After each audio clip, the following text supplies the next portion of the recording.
인영아, 안녕. 오늘은 패션 디자인의 원리 두 번째 시간이야. 그래서 저번 시간에는 우리가 디자인의 원리란 무엇인지에 대해서 디자인 요소와 디자인 원리를 서로 비교해 보면서 우리가 알아봤어. 그래서 디자인의 원리가 뭐라고? 인영이 다 알 거라고 생각하지만 그래도 다시 한번 선생님이 설명을 해줄게. 아름다운 연출. 우리 패션의 목표이기도 하지. 패션과 의복의 역할이기도 하고. 우리가 좀 더 아름다워 보이고 이뻐 보이기 위해서 옷을 입잖아? 그러면 그 아름다움이 무엇일까? 어, 그게 조화롭지 못하면 좀, 아름다워 보이지가 않아. 그래서 옷이 좀 조화로워야지 곧 아름답다라고 말할 수가 있어. 그래서 우리는 이 디자인 요소, 선, 색상, 문양과 재질 이 세 가지 요소를 가지고 적절하게 사용해서 아름다움을 연출할 수가 있는데 디자인 요소를 어, 아무렇게나 막 사용하면 조화롭지가 못하잖아. 조화롭지가 못한다는 것은 아름답지도 않다는 거야. 그래서 이 디자인 요소를 조화롭게 사용해야지 곧 아름다운 옷이 만들어지겠지?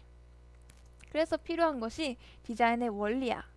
저번 시간에 내가 색종이 접기로 예를 들었던 것 같은데 그것과 마찬가지로 디자인의 원리란 예쁘게 잘 접는 방법, 조화롭게 옷을 디자인하는 방법을 디자인 원리라고 말을 해. 이제 기억났지? 디자인의 원리란 무엇인지? 그래서 지금까지 디자인의 원리란 무엇이고 디자인의 원리를 왜 알아야 하는지 디자인의 원리의 필요성, 중요성에 대해서 우리가 살펴봤어.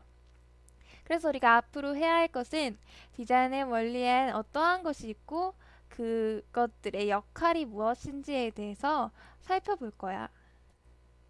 그래서 저번 시간에 예고했듯이 디자인의 원리에는 총 5가지가 있는데 비례, 리듬, 균형, 강조, 조화 이렇게 5가지로 나눌 수가 있어. 그래서 이번 시간에 할 것은 비례 파트야. 비례란 무엇인가? 비례는 비율과도 같은 말인데 비례란 길이나 면적의 크기가 2개 이상 존재할 때 그 차이와 수치를 말을 한대. 그래서 보통 길이나 면적을 비교할 때 사용을 하는데 예를 한번 들어보자. 예를 한번 사람이 있어. 이렇게 사람이라고 생각하자. 이건 사람이야. 음. 사람을 머리, 상체, 하체로 나눌 수가 있지. 근데 이 사람은 상체는 길고 하체는 짧아. 그러면 만약에 상체만 있을 경우에는 비교할 대상이 없잖아. 하지만 상체와 하체를 이렇게 2가지가 있을 경우에는 상체는 하체보다 길다 라고 비교할 수가 있지. 또 하체는 상체보다 짧다 라고 말을 할 수가 있어. 이런 식으로 2개 이상 존재할 때 서로 그 차이나 수치를 말을 할 수가 있는데 이것을 비례라고 그래. 그래서 이런 사람들은 비율이 좋다라고 말할까? 보통 다리가 짧은 사람은 비율이 안 좋다라고 많이 하더라고. 다리가 긴 사람은 비율이 좋다라고 많이 말을 하기도 하고. 이렇게 글로만 봤을 때는 비례가 뭔지 잘 안 와닿을 수가 있는데 뒤에 가면 사진들이 많으니까 그 사진 보면서 비례가 뭐고 비율이 뭔지에 대해서 우리 차차 살펴보자. 이게 누구야? 조인성이네. 인성이가 우릴 보고 손을 흔들어주고 있어. 반갑다고. 자, 조인성은 한마디로 팔등신의 소유자라고 말할 수가 있어. 팔등신. 등신은 어떻게 나눴지? 우리 배웠지? 일러스트 그릴 때 머리 크기를 가지고 몸을 이렇게 나눠. 이 머리가 밑으로 7개가 더 있는 거야. 한번 인형이가 손으로 해봐. 정말 8등신인지 아닌지. 아마 8등신이 나올 거야. 보통 우리 일러스트 그릴 때는 8등신에서 9등신으로 그리는데 사람한테 가장 이상적인 비율은 8등신이라고 그래. 타, 어, 복 받았지? 이 조인성은. 그럼 반면에 복을 덜 주신 사람이 있어. 이분인데, 이분 이름을 까먹었네. 이분 어때? 특히 이 사진. 이거 정말 캐릭터 같지 않아? 정, 음, 보다시피 5등신의 소유자야. 특히 이 사진이 딱 5등분으로 거의 나눠지더라고. 음, 심지어 이 앞에 있어, 제일 앞에 있어, 사진에. 그래서 더 크게 나온 건가 봐. 이런 식으로, 어, 비율이 상대적으로 안 좋은 사람도 있지. 그 다음 사진을 보면 앞으로 나올 사진에는 인형이가 아주 좋아하는 사람들이야. 음, 예감했지? 우리 인강에서 빠질 수 없는 인물이야, 엑소는. 엑소의 비율도 한번 조사해봤어. 그랬더니 아쉽게도 8등신에는 못 미치지만 그래도 7등신 정도는 되더라고. 괜찮아. 엑소는 잘생겼으니까. 다 용서할 수 있어. 그러면 우리가 엑소와 이분과 이분을 봤는데 가장 비율이 좋은 사람은 아마 조인성이겠지? 그와 반면에 비율이 안 좋은 사람은 이 사람일 거야. 그러면 우리가 비율이 좋다 안 좋다라고 말할 수 있는 것은 그런 기준이 있다면 뭘까? 선생님이 생각하기에 비율이 좋고 나쁨은 쉽게 말해서 딱 봤을 때 아름답고 예뻐 보이는 게 그게 비율이 좋고 그렇지 않은 것은 비율이 나쁘다라고 할 수가 있을 것 같아. 그래서 디자인을 할 때도 디자인을 할 때 가장 중요한 요소이기도 해. 비례를 생각하지 않으면 아름답지 않게 만들어질 수가 있어. 그래서 비례는 디자인을 할 때 꼭 고려해야 할 원리이고 디자인을 할 때 가장 중요한 역할을 한다는 거 기억해 줬으면 좋겠어. 그렇다면 아름답고 예뻐 보이는 디자인을 하기 위해서는 어떻게 해야 된다? 비례를 좋게 하면 된다. 비례와 비율을 잘 고려하고 잘 생각해서 디자인하면 최고의 디자인이 나올 수가 있다 라는 답을 얻을 수가 있겠지?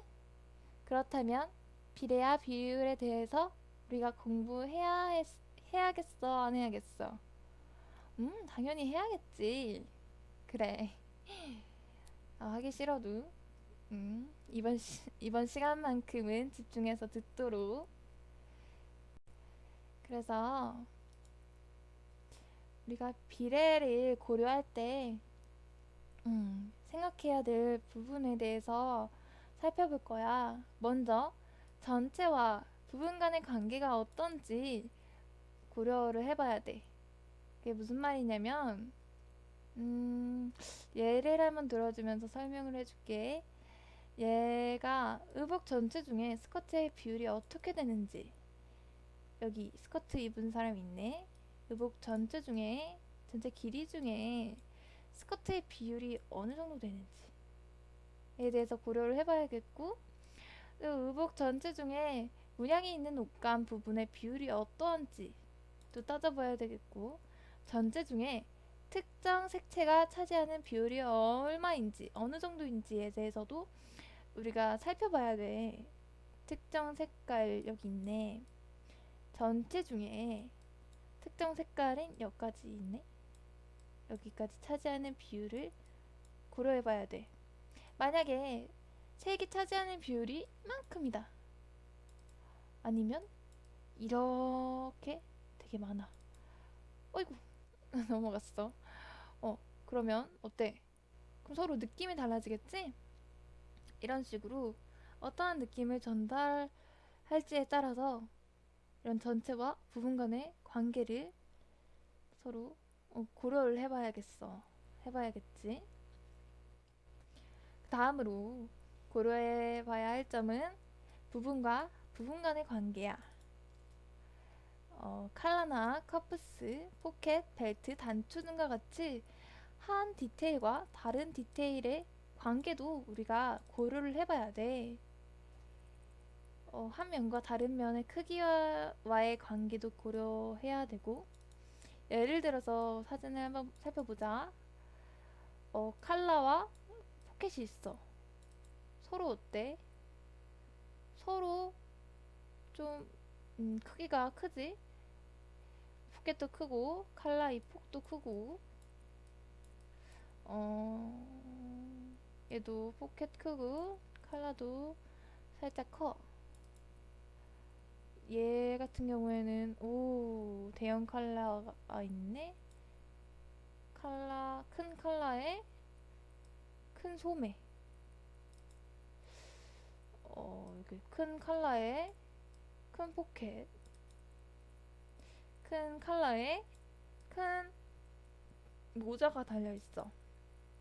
이렇게 부분 간의 관계를 잘 유지시키면 비례가 좋아질 수가 있고, 안 그러면 비례가 나빠질 수가 있어. 그래서 보통 이렇게 큰 실루엣을 갖고 있는 옷에는 디테일이 대부분 크게 만들어. 왜냐, 서로 비례가 맞아야지 조화로움을 연출할 수가 있거든. 마지막으로 또 우리가 고려해야 할 것은 가로와 세로의 관계야. 전체적인 실루엣의 가로와 세로일 수도 있고, 스커트의 가로와 세로, 또 포켓의 가로와 세로 등이 있어. 그 사진을 보면서 설명을 해주자면, 예를 들어서 이 점퍼를 볼까? 이 점퍼의 가로와 세로의 길이는 좀 비슷해. 그러니까 어때? 좀 직사각형 느낌이 나면서 풍성하고 조금은 뚱뚱한 실루엣을 갖고 있어. 바지 같은 경우는 가로와 세로의 길이가 조금은 차이는 있지만 그렇게 크게 차이는 없어. 그러니까 어때? 다리가 상대적으로 좀 짧아 보이겠지? 이것도 마찬가지로. 그와 반면에 이 스키니지는 가루의 길이가 상당히 짧고 그에 비해서 세로의 길이가 정말 길어. 그러니까 어때? 다리가 굉장히 길어 보이지? 서로 가로와 세로의 길이의 차이를 어느 정도로 두느냐에 따라서 이렇게 숏다리가 될 수가 있고 아니면 롱다리로 보일 수가 있어. 그래서 우리가 비례를 고려를 할 때 가로와 세로의 관계도 중요시해야 한다는 거